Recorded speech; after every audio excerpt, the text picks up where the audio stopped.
they're terrified, they're scared, and they are on a run.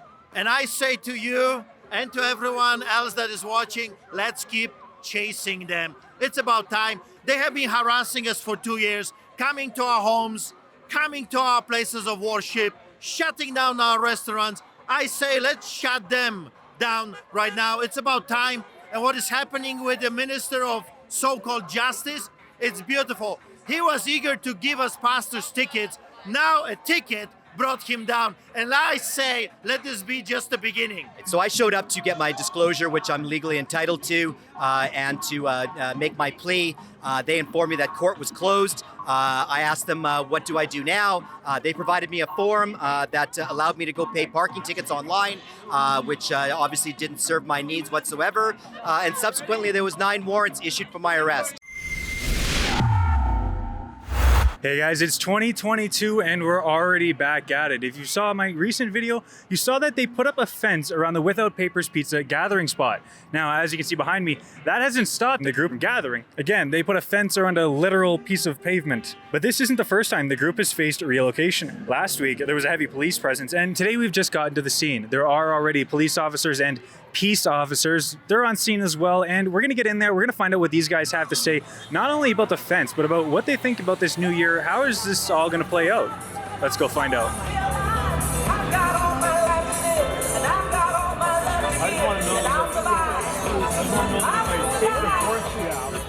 You know, the excuse that they're doing, close this parking lot for maintenance. They closed it when it was minus 30 degrees. Are they going to be paving here? Are they going to be painting here? No, they just don't like us protesting on a street corner in Inglewood. We're doing peaceful protests. There's no reason. Unacceptable. The sign says for maintenance, and I think it's for maintenance of control. Well, obviously they're planning on doing some renovations here in the middle of winter.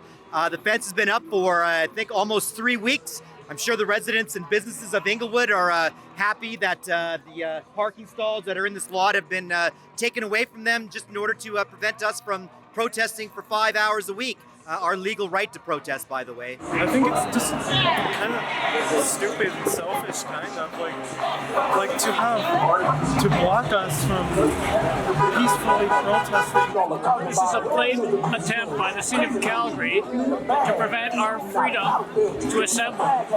Freedom of assembly is one of the most important of our charter rights. It allows us to fight back against government corruption. Now that the fence is up, there's a lot of signs and little posters going up with little information bits. So at least you guys are making use of the fence. Do you see any time in the future this fence is going to be completely blocked off with messages relating to public health and safety?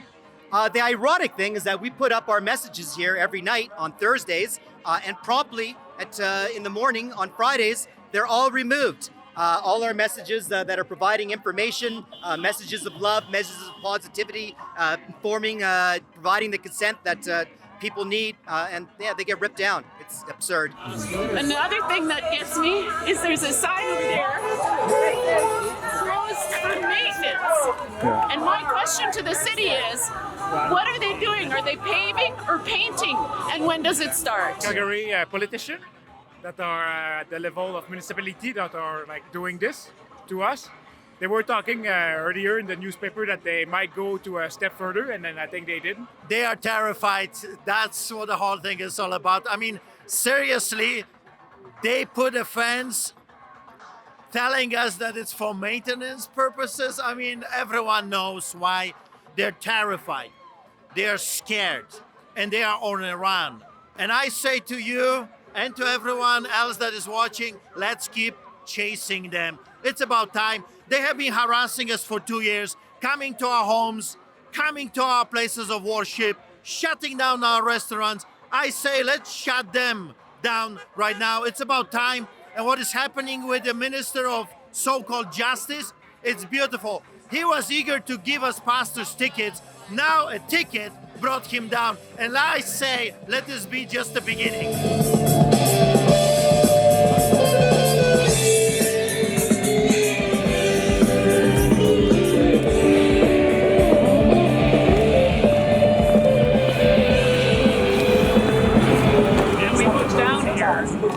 To prevent blocking these businesses, and now they're forcing us back onto the sidewalk. So what is the purpose of all this? What is the purpose of doing this? It's not to protect their constituents. It's to prevent us from gathering as a group. We moved to this parking lot so that we wouldn't disrupt the businesses that were here, to be respectful of all the neighbors that I've had for the 20 years that I've been operating in this neighborhood. We came here and it was a great success. And because of that, they decided that they're going to fence us off. They wanted us out off the street. We went into the parking lot. They put up this fence and now they forced us back onto the street. So thank you very much. Yeah, we're never leaving. We're going to be here until our voice is heard properly and the vaccine passport is rescinded. Last time there were so many police cars over in the parking lot over there, 6 or 8 cars, including bylaw, and they were blocking access to the businesses. So it's kind of, like you said, counterintuitive. But with this, they said it's closed for maintenance, and they won't. There's no maintenance going to be happening till spring, until everything melts and it's all cleared up. And let me ask you one last thing. I see your glasses; they're quite fetching. Could you elaborate? This is in honor of my friends at WestJet. WestJet, they put this fascism onto private companies. And WestJet, they used to be a good company, owned by the people, but no more. They're throwing their people under the bus. They threw, they laid off people who never came into office for the last 3 years because they wouldn't get the job when they worked in their own home.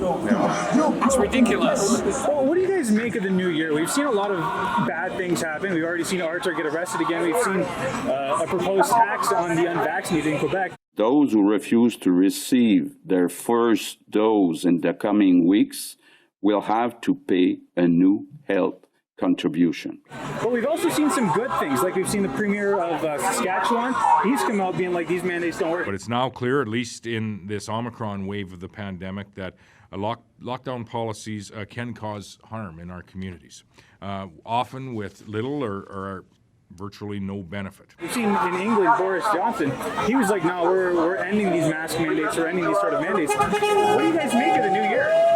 I think that these are encouraging signs, but the battle's not over yet. Yeah. I agree. I think we're going to have to see more than just talk coming from our governments. Unfortunately, from what we've seen in the last 2 years, it's tough to trust the government. Well, I'm always hopeful, and I think they just continue to dangle that carrot. Just like we were told here, and Saskatchewan said this, that we never would ever do vax passports, and yet here we are. Everything here in this province in Alberta, everything that Kenny said they would never do, they have done. So I'm not holding my breath at all. There's a big divide in this country between West and East, and the East is certainly going fascist. And, Legault is the worst of all the premiers. A tax on the unvaccinated. Well, they put a tax on the overweight people. A tax on the people they did at McDonald's. Where does it end?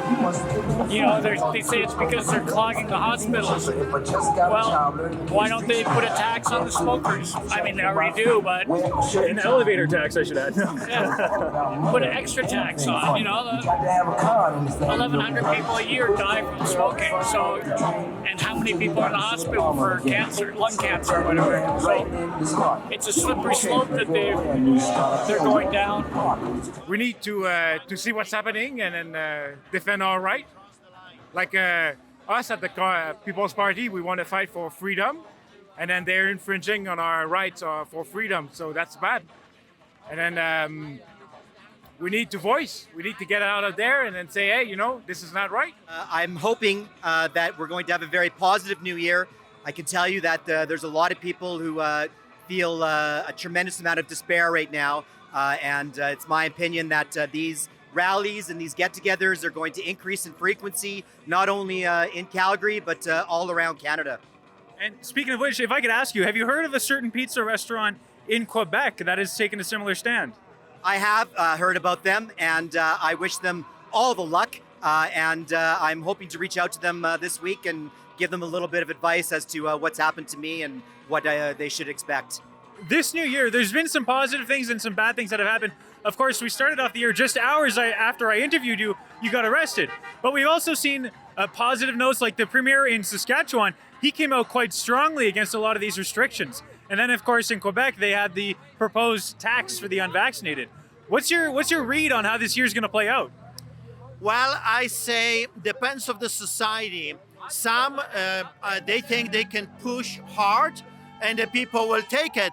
In other places, they realize if they push harder, the people will push even harder against them. So I say again to every one of you, it's time for the lions to come together and start eating the hyenas. As you can tell, I have been eating very, very well lately. I just need some help.